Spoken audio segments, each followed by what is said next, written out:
लेकिन चुनाव हारने के बाद जब भतीजे को अंडे लगे हैं तब ये कहने का क्या मतलब है?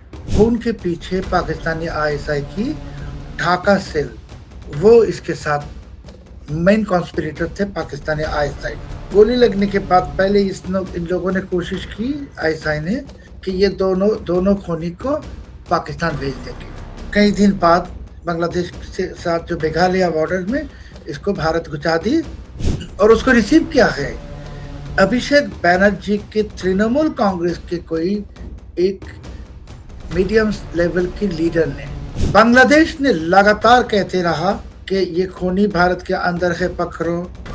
ममता बनर्जी ने पकड़ा नहीं, क्योंकि खूनी को उन्होंने शरण दी। जब ये बीएनपी की सरकार आए तब हमारी बांग्लादेश की जो मिलिट्री इंटेलिजेंस है DGFI, वो अजीत डोभाल साहब से मिले और मिलने के बाद उनको फिर से रिक्वेस्ट किया कि ये दो खूनी हैं भारत में, और उस वक्त डोभाल साहब एक्शन लिया। ममता ने ही इसको पकड़ा है, ये दोनों खूनी को। ये हत्या जो है ISI और जमाते इस्लामी के लोगों ने मिलकर के करवाई। ये उस्मान हादी की फैमिली भी कह रहा है कि ये खून जमात इस्लामी ने करवाया। 80 हिंदू औरतें और लड़कियां, हमारे माँ बहन, इसका रेप हो गई। इसके जिम्मेदार ममता बनर्जी है। 2021 मैंने तो on document, on record information दे रहा हूं। दर्शकों नमस्कार, मैं हूं प्रकाश ललित और आप देख रहे हैं DNP इंडिया। दर्शकों, ममता बनर्जी का चुनाव हारने के बाद ये कहना कि बांग्लादेश के अंदर एक जो हत्या हुई, उस हत्या में सीधे सीधे देश के गृह मंत्री का नाम लेना, ये कहना कि मेघालय के रास्ते वो हत्यारे आए और बंगाल की STF ने, बंगाल पुलिस ने जो है गिरफ्तार किया, ये पूरी कहानी आखिर रची क्यों गई? और अगर ममता बनर्जी को ये सब पहले से पता था तो चुनाव जीतने या हारने से पहले वो बोल सकती, लेकिन चुनाव हारने के बाद जब भतीजे को अंडे लगे हैं तब ये कहने का क्या मतलब है? शोएब चौधरी साहब एडिटर हैं ब्लिट्ज के, बांग्लादेश से बड़े मशहूर पत्रकार हैं। सर बहुत बहुत शुक्रिया DNP इंडिया के साथ जुड़ने के लिए। शोएब सर, आपने एक ट्वीट किया आज ट्विटर पे कि ये जो ममता दीदी ने कहा है, वो क्यों कहा है, कैसे कहा है, उसके कहने का क्या मतलब है, वो सब आज आप हमें बताएंगे, हमारे दर्शकों को, भारत के दर्शकों को बताएंगे। Sir, over to you. आखिर ममता बनर्जी ऐसा क्यों कह रही हैं? बहुत बहुत धन्यवाद प्रकाश भाई। देखिए, ये जो उस्मान हादी की जो हत्या हुई, मगर इसको गोली लगा 12 दिसंबर 2025, और ये खून के पीछे पाकिस्तानी आईएसआई की ढाका सेल जो पाकिस्तान हाई कमीशन के अंदर है, वो इसके साथ मेन कॉन्स्पिरेटर थे पाकिस्तानी आईएसआई। सो क्या हो गई कि गोली लगने के बाद पहले इन लोगों ने कोशिश की, आईएसआई ने और यूनुस की जो प्रशासन थे, कि ये दोनों खूनी को पाकिस्तान भेज देंगे। मगर उस वक्त बांग्लादेश में टर्बुलेंट हो गया सिचुएशन कि उस्मान हादी को गोली लगा। सब पाकिस्तानी हाई कमीशन इसको पाकिस्तान भेज नहीं सका। कई दिन बाद ये दोनों को मेघालय बॉर्डर से, बांग्लादेश के साथ जो मेघालय बॉर्डर में इसको भारत घुसा दी और उसको रिसीव किया है अभिषेक बैनर्जी के तृणमूल कांग्रेस के कोई एक मीडियम लेवल की लीडर ने। उसका नाम हमें पता नहीं चला। दोनों खूनी ने ये पुलिस को कहा है कि इसको वो मेघालय बॉर्डर से, आपके देश में जो छोटा वैन होता है, माइक्रोबास जिसको हम लोग बांग्लादेश में कहते हैं, इसे काला ग्लास में टिंटेड है, इसमें लेके इसको पहले कोलकाता ले गई। कोलकाता में अभिषेक बैनर्जी की प्रोटेक्शन में ये थे, और इसके बाद इसको 24 परगना भेजा। बांग्लादेश ने लगातार कहता रहा कि ये खूनी भारत के अंदर है, पकड़ो। ममता बनर्जी ने पकड़ा नहीं, क्योंकि खूनी को उन्होंने शरण दी। इसके बाद जब ये बीएनपी की सरकार आए 17 फरवरी तब हमारी बांग्लादेश की जो मिलिट्री इंटेलिजेंस है DGFI, इसके अधिकारी गए थे नई दिल्ली और वो अजीत डोभाल साहब से मिले और मिलने के बाद उनको फिर से रिक्वेस्ट किया कि ये 2 खूनी हैं भारत में, और उस वक्त डोभाल साहब एक्शन लिया। ममता ने ही इसको पकड़ा है, ये दोनों खूनी को, मजबूर होके।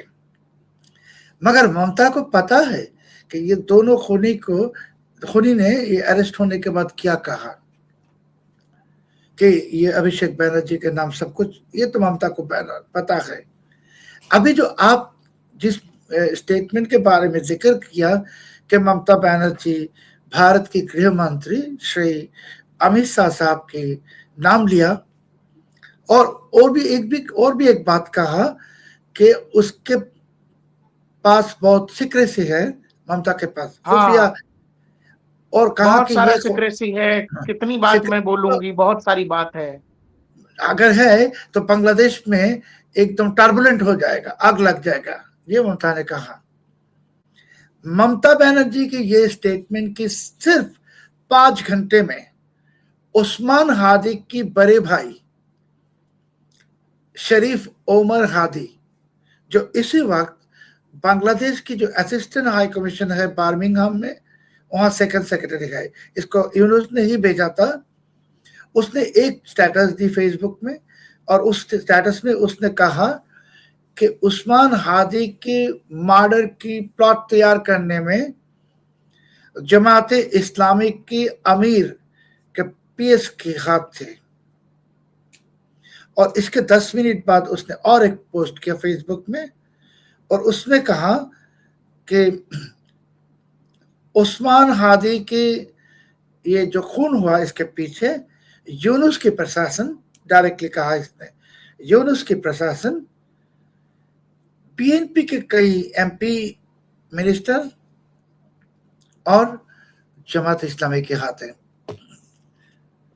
मतलब शोएब सर, आप ये कह रहे हैं कि बांग्लादेश को ये पता है कि ये हत्या जो है ISI और जमाते इस्लामी के लोगों ने मिलकर के करवाई, और उनको जमाते इस्लामी और ISI के नेटवर्क्स के जरिए बंगाल में इन्फिल्ट्रेट कराया गया, मेघालय के रास्ते, और वहां ममता बनर्जी और उनके अभिषेक बनर्जी, जो आप कह रहे हैं कि उन लोगों ने बाकायदा रिसीव किया है उनको।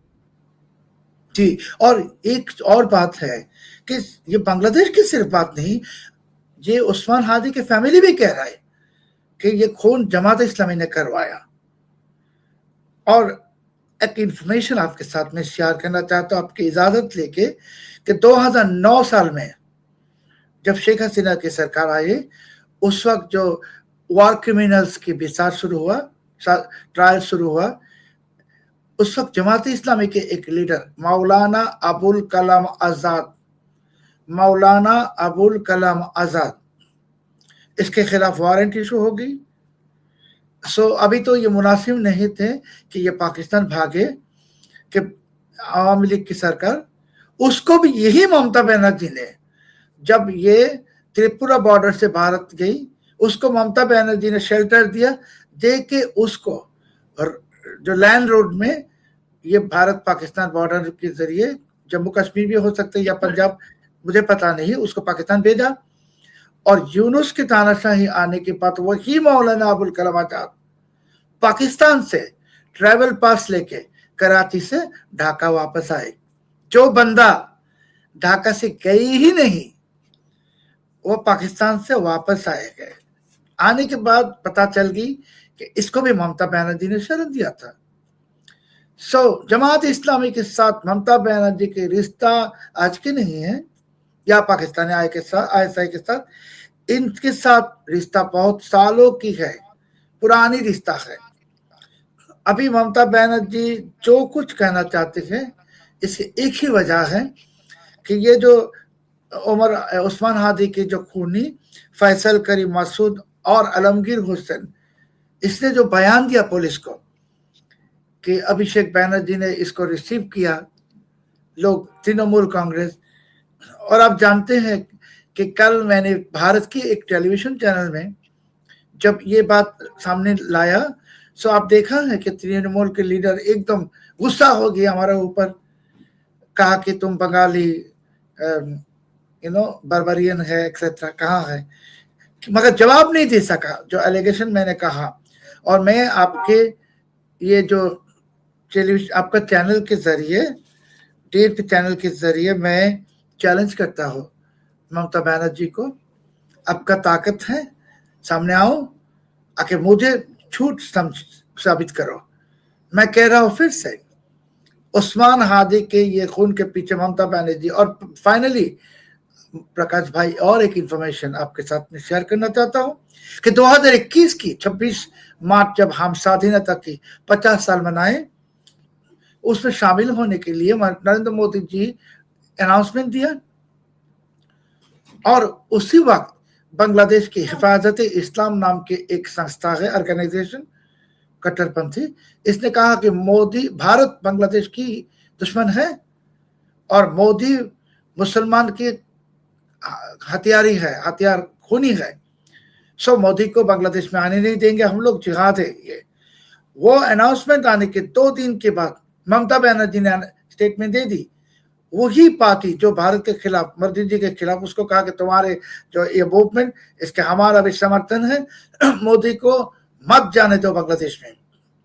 और ममता बनर्जी की उस स्टेटमेंट के बाद हिफाजत इस्लाम और कट्टरपंथी बांग्लादेश में हिंदू के मंदिर, घर, सब में अटैक शुरू कर दिया। 80 हिंदू औरतें और लड़कियां, हमारे माँ बहन, इसका रेप हो गई। इसके जिम्मेदार ममता बनर्जी है। 2021 मैंने तो on document, on record information दे रहा हूं। हमारी आपकी भी कई बार बातचीत हुई है इस विषय पर, आपने पहले भी बोला है ये। वही कह रहा हूं कि ममता बनर्जी बार बार कोशिश कर रहा है कि बांग्लादेश के हिंदुओं को कैसे मुसीबत में फंसा दिया जाए, क्योंकि वो खुश करना आप चाहते। ये कह रहे हैं कि मतलब ये बयान इस तरह से देना वो इसलिए कि ताकि बांग्लादेश में हिंदुओं के खिलाफ फिर से कुछ शुरू हो जाए, और ये प्रेशर क्रिएट करने की कोशिश है दिल्ली के ऊपर। दूसरी बात है कि पाकिस्तान की जो DGISP ने पहले ऐलान कर दिया कि भारत के ऊपर आक्रमण होगा फिर अगली दफा बांग्लादेश से। सो ये ममता बनर्जी वो ग्राउंड क्रिएट करने की कोशिश में है कि बांग्लादेश में एक एंटी इंडिया सेंटिमेंट हो जाए और बांग्लादेश से इंडिया के ऊपर एक अटैक हो जाए। थैंक यू शोएब सर, बहुत बहुत शुक्रिया हमारे साथ जुड़ने के लिए, बहुत बहुत धन्यवाद sir. Thank you sir. Thank you. Thank you.